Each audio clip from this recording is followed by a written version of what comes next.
ருசியான மோர் குழம்பு எப்படி பண்ணணுன்னு பார்க்கலாம். அதுக்கு நான் ஃபஸ்ட்டு மிக்சியில் ஒரு 2 தேங்காய் பத்தை அதை சின்னதாக கட் பண்ணி அதை போட்டுக்கிட்டேன். அதோட ஒரு துண்டு இஞ்சி, ஒரே ஒரு பல் பூண்டு, அதோட ஒரு 5 பச்சை மிளகா. உங்களுக்கு காரத்துக்கு ஏற்ற மாதிரி நீங்கள் பச்சை மிளகாவை மாற்றிக்கலாம். அதோட ஒரு ஸ்பூன் ஜீரகம். இது எல்லாத்தையும் நல்லா பொடியாக கொஞ்சமாக தண்ணி ஊற்றி அரைச்சிக்கோங்க. அதுக்கப்புறம் ஒரு கடாயில் 2 ஸ்பூன் எண்ணெய் ஊற்றி அதில் கொஞ்சம் கடுகு, 1 ஸ்பூன் போல் உளுந்து, அப்புறம் 1 ஸ்பூன் கடலைப்பருப்பு. இது எல்லாத்தையும் நம்ம ஃபஸ்ட்டு நல்லா வறுத்துக்கலாம். நல்லா கோல்டன் ஃப்ரை வர அளவுக்கு நல்லா வறுத்துக்கலாம்.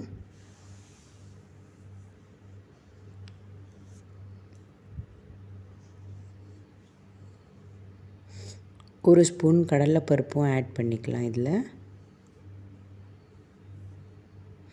2 காஞ்ச மிளகா கிள்ளி போட்டுக்கலாம். நல்ல பொன்னிறம் ஆயிடுச்சு. இப்போ நம்ம ஒரு வெங்காயத்தை ஆட் பண்ணிக்கலாம்.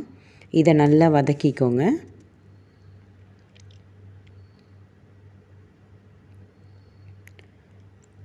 இப்போ நம்ம அரைச்சி வச்சுருக்கிற தேங்காய், இஞ்சி, பூண்டு, ஜீரகம், அதோட கொஞ்சமாக தண்ணி சேர்த்து அரைச்சிருக்கேன் நல்லா பேஸ்ட்டாக. அதை நான் இதில் ஆட் பண்ணிக்க போகிறேன். இப்போது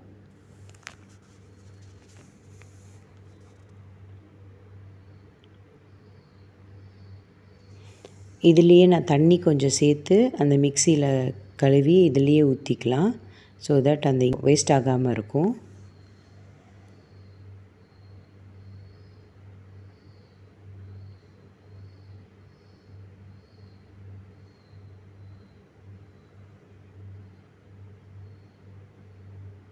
இப்போ நம்ம இதை ஒரு 5 மினிட்ஸ் கிட்ட நல்ல ஹை ஃப்ளேமில் இருக்கட்டும். அந்த பச்சை வாசனையெல்லாம் நம்மளுக்கு போயிடணும். அதனால் ஒரு 5 மினிட்ஸ் ஹை ஃப்ளேமில் வைக்கலாம். நல்லா கிளறி விடுங்க. ஸோ தட் எங்கேயும் லம்ஸ் இல்லாமல் நல்லாயிருக்கும். கொஞ்சம் நேரம் அப்படியே இருக்கட்டும். அப்பப்போ நீங்கள் கிளறி விடுங்க.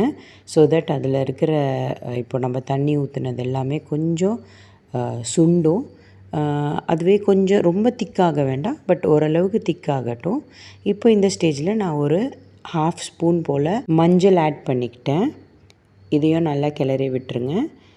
ஒரு 2 to 3 மினிட்ஸ் டைம் எடுத்துக்கலாம். அதுக்கப்புறம் நான் உங்களுக்கு காட்டுறேன். அது நல்லா கொஞ்சம் இவ்வளோ தண்ணியாக இருக்காது, கொஞ்சம் திக்காக இருக்கும். ஸோ அதுக்கப்புறம் நம்ம தனியாக ஒரு மிக்சியில் ஒரு டம்ளர் போல் தயிர் எடுத்திருக்கேன், புளிச்ச தயிர். ஸோ அதை எடுத்திருக்கேன். புளிச்ச தயிர் இல்லைனாலும் நோ ப்ராப்ளம்.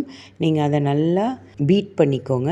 இல்லை மிக்சியில் ஒரு வாட்டி அடிச்சுக்கிட்டிங்கன்னா மோராக ரெடி ஆயிரும். ஸோ நம்ம அதை இதில் ஆட் பண்ணிக்கலாம். இப்போ பார்த்திங்கன்னா கொஞ்சம் கொஞ்சமாக திக்காயிடுச்சு. ஸோ இந்த ஸ்டேஜில் இப்போ ரொம்ப தண்ணியாக இல்லாமல் கொஞ்சம் நல்லா திக்காயிடுச்சு. ஸோ அந்த பச்சை வாசனையும் போயிடுச்சு. நம்ம உப்பும் ஆட் பண்ணிட்டோம் இதில். இந்த ஸ்டேஜில் நான் இந்த மோரை ரெடி பண்ணிட்டேன். ஸோ இதை நான் ஆட் பண்ணிக்கிட்டேன். இது ஒரு டம்ளர் மோர். இப்போ இதோட நான் கொஞ்சம் தண்ணியும் ஆட் பண்ண போகிறேன். எனக்கு எவ்வளோ தண்ணி வேணும் மோர் குழம்புக்கு அந்த தண்ணியை நான் இதில் ஆட் பண்ணிட்டேன். இப்போ நான் இதை ஆட் பண்ண உடனே நீங்கள் இம்மீடியட்டாக ஃப்ளேம் ஆஃப் பண்ணிடலாம். ஏன்னா இதுக்கு மேலே நம்ம ஃப்ளேம் இருந்துச்சு அப்படின்னா உங்களோட மோர் குழம்பு ரொம்ப திக்காக மாதிரி அது ஒரு மாதிரி திட்டாக நிற்கும். அது நல்லா இருக்காது. ஸோ அதனால் மோர் குழம்பு மோராகவே இருக்கணும் அப்படின்னா நீங்கள் இந்த ஸ்டேஜில் அந்த மோரை ஊற்றின உடனேயே ஆஃப் பண்ணிவிடுங்க ஃப்ளேமை. இப்போ இந்த ஸ்டேஜில் நல்லா அதை கிளறி விட்டுட்டு இப்போ நான் கொத்தமல்லியை மட்டும் ஆட் பண்ணி அதை பவுலில் ட்ரான்ஸ்ஃபர் பண்ணிக்கலாம். ஸோ நம்ம மோர் குழம்பு ரெடி ஆகிடுச்சு. ஜஸ்ட்டு ஒரு 5 to 10 மினிட்ஸில் மோர் குழம்பு பண்ணி நம்ம சாப்பிட்லாம். ரொம்ப சுவையாக இருக்கும். ட்ரை பண்ணி பாருங்கள். நீங்களும் கமெண்ட்டில் சொல்லுங்கள் எப்படி இருந்துச்சுன்னு சொல்லிட்டு. பெஸ்ட் ரெசிபி, ஃபாஸ்ட்டாக பண்ணிடலாம். எந்த சைட் டிஷ் வேணால் யூஸ் பண்ணிக்கலாம். பட் சைட் டிஷ் கொஞ்சம் காரமாக இருந்தால் இன்னும் நல்லாயிருக்கும். ஸோ நான் ஒரு கிறிஸ்பி பொட்டேட்டோ ரெடி பண்ணுறேன் இதோட, கொஞ்சம் காரமாக ஸ்பைசியாக. ஸோ பிடிச்சிருந்ததுன்னா நீங்களும் லைக் பண்ணுங்கள், ஷேர் பண்ணுங்கள், கமெண்ட் பண்ணுங்கள். அண்ட் மறக்காமல் சேனலுக்கு சப்ஸ்கிரைப் பண்ணிவிடுங்க. நம்ம சுவையான மோர் குழம்பு ரெடி ஆகிடுச்சு. பாருங்கள் எப்படி இருக்குன்னு. கலர்ஃபுல்லாக இருக்குல்ல.